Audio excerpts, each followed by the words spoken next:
Saudara-saudari yang terkasih, tanggal 9 Mei yang lalu kita sudah merayakan Louise de Marillac, pendiri Putri Kasih.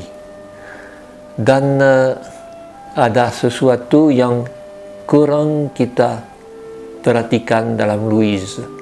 Dia seorang pelukis. Oh, bukan pelukis yang terkenal untuk di museum, tetapi kalau dia mau santai-santai, dia melukis. Dulu waktu dia di biara, waktu masih seorang gadis kecil, di biara orang Kapusin, ada dalam biara itu bibinya yang juga seorang pelukis. Dan yang di samping mengajar kepadanya bahasa Latin, filsafat dan lain-lain, juga memberi suatu ajaran untuk buat lukisan. Dan lukisan-lukisan itu masih ada.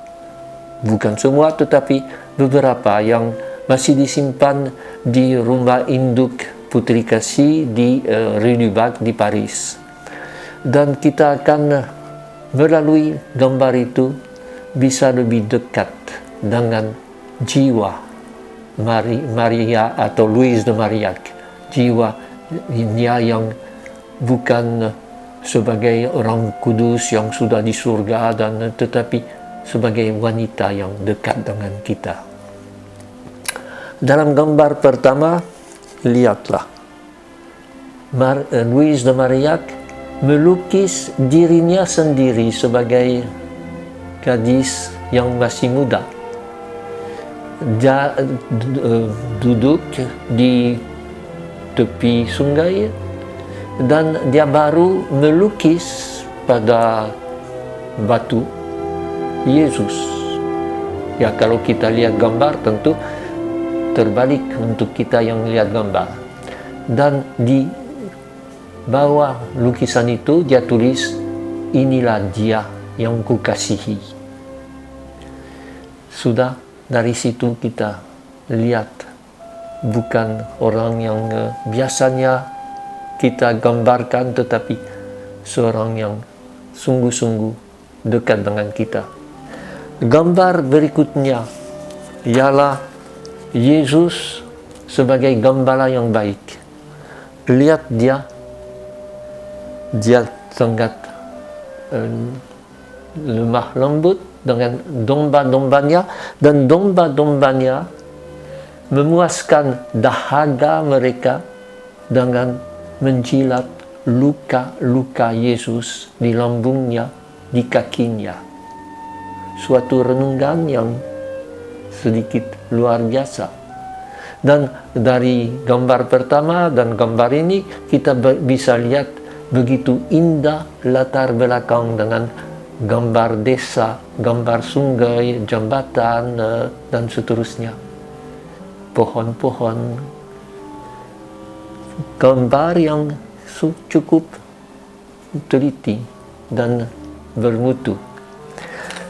Gambar berikutnya ialah Yesus, keluarga kudus. Dan kita tahu bahwa keluarga kudus adalah bagian utama dari spiritualitas Vincentius dan spiritualitas Louise de Marillac. Dan di situ kita lihat tentu Yosef, tukang kayu. Kita lihat Yesus yang belajar dengan bapa pengasuhnya. Dan kita lihat Maria yang sedang menjahit, buat pakaian.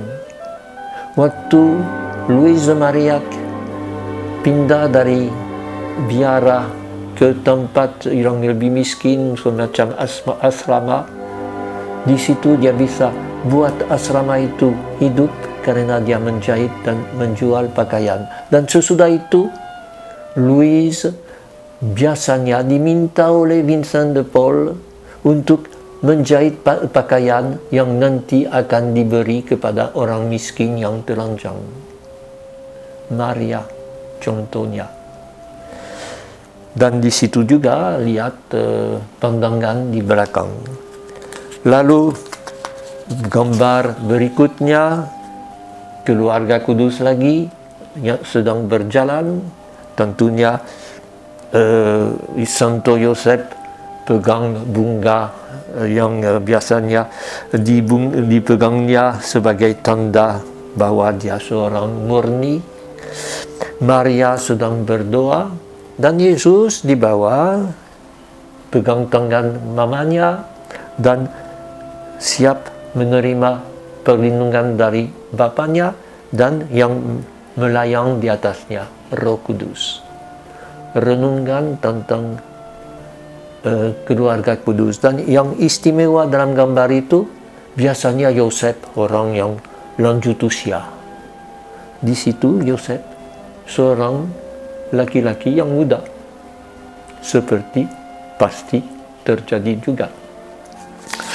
Dan satu gambar lagi yang paling terkenal ialah Yesus sebagai Tuan Karitas. Lihatlah Yesusnya yang berdiri, kepalanya menunduk, dia lihat ke bawah, tangannya terbuka, berarti dia sedang mendengar kita untuk kita bisa menyampaikan kepadanya semua doa dan kerinduan kita. Dan yang istimewa, hati Yesus. Gambar itu dibuat 50 tahun sebelum Margareta Maria Alacoque menerima penglihatan tentang hati kudus. Tentu di sini hati kudus lebih sederhana dari yang biasanya dengan api, dengan mahkota duri dan lain-lain. Tetapi ya sudahlah. Ini setahu saya gambar pertama dari hati kudus dalam sejarah lukisan dari Louis. Dan dia dapat hal itu tentu dari François de Sales yang selalu menjadi bacaannya. Dan kita ingat bahwa segala dari Louis de Marillac sebagai pemimpin putri-putri kasih adalah hati kudus Yesus. Kita bisa tahu bahwa Louis de Marillac biasanya membagikan gambar seperti ini atau serupa dengan gambar ini ke semua rumah-rumah putri kasih dengan suruh mereka letakkan gambar itu di tempat di mana nanti nyonya-nyonya Karitas yang kamu layani akan datang berkumpul, supaya mereka ingat bahwa majikan mereka Tuhan dari Karitas. Letakkan gambar itu ke dalam kamarmu supaya engkau juga ingat itu. Sederhana gambar-gambar itu. Saya tidak mau berkata bahwa mutunya dari kesenian tinggi, tetapi lumayan. Dan sekurang-kurangnya dia mencurahkan ke dalamnya jiwanya, spiritualitasnya. Sayangnya kita jarang memandang gambar itu. Semoga kita bisa dari situ merasa lebih dekat lagi dengan Louis de Marillac, perempuan yang dengan banyak kesedihan, banyak hal pahit menjadi seorang begitu kudus yang penuh cemerlang dan penuh pengabdian. Kita mohon supaya dia menolong kita juga untuk menjadi orang yang terbuka kepada Yesus dalam diri orang miskin.